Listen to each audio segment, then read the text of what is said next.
Hi everyone, Jenifer Parker of Healium here with Melanie, who's going to be demonstrating plank pose today. I was asked to do a really brief tutorial on my favorite modification for plank pose, which makes it possible for pretty much anyone to get into it. And this is a way where most of the time when we think about the posture, we think my arms aren't strong enough or my core isn't strong enough. But this modification, it really sends the weight of the posture into the strongest muscle groups in the body. So into the legs, into the lower part of the abs, into the back. And then you're able to support yourself a lot more efficiently. That's the right word, efficiently. It also sets up for Chaturanga Dandasana really, really nicely, which we'll be doing in another video down the track. But for now, plank pose. Are we ready? Yes. Yes. Okay. So we want to start in downward facing dog. So here we go. Melanie gets into her downward dog. It's the first one of the morning, so she's stretched it out, which is quite nice. And the shoulders are nice and open. And then to come into plank pose, for this modification, we actually keep the hips pretty high. So we just gently shift the weight forward, bringing the shoulders over the wrists. And you keep that rib cage lifting, so you want to pull those ribs toward each other. You see the hips here, I've decided to keep them in line with the shoulders. And what that does is that sends the center of gravity down here into the thighs. The thighs are super firm. You want to press the back of the thigh up toward the ceiling. And you can see that the tailbone is going to tick down toward the heels.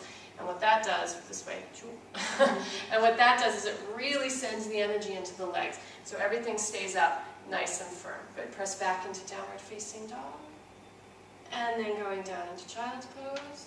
No need to stress yourself out, right? It's the first one.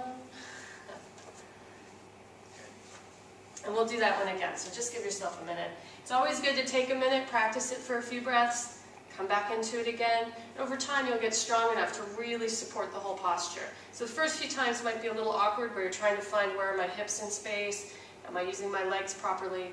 But after that, it will start to connect. So let's do it again. Let's come into downward facing dog. That's it, nice and long. I like to have the downward dog with the feet way back as well, because it just gives more space and more openness, lets that spine get nice and flat. So we're going to draw those ribs in toward each other, good, and then come into plank pose, nice and strong. So the ribs pull in toward each other, tailbone draws down toward the heels, back of the thigh up toward the ceiling, and you see the hips right in line. So we're just going to tuck that in again, because you've gotten rounded. Tailbone down, there you go. So we've got that nice straight, oh, she's collapsing.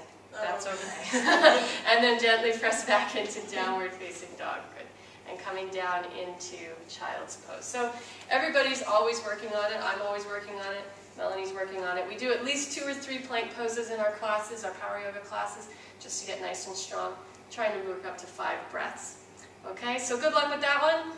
Read the written material up above and below. That'll help too. And we'll see you next time.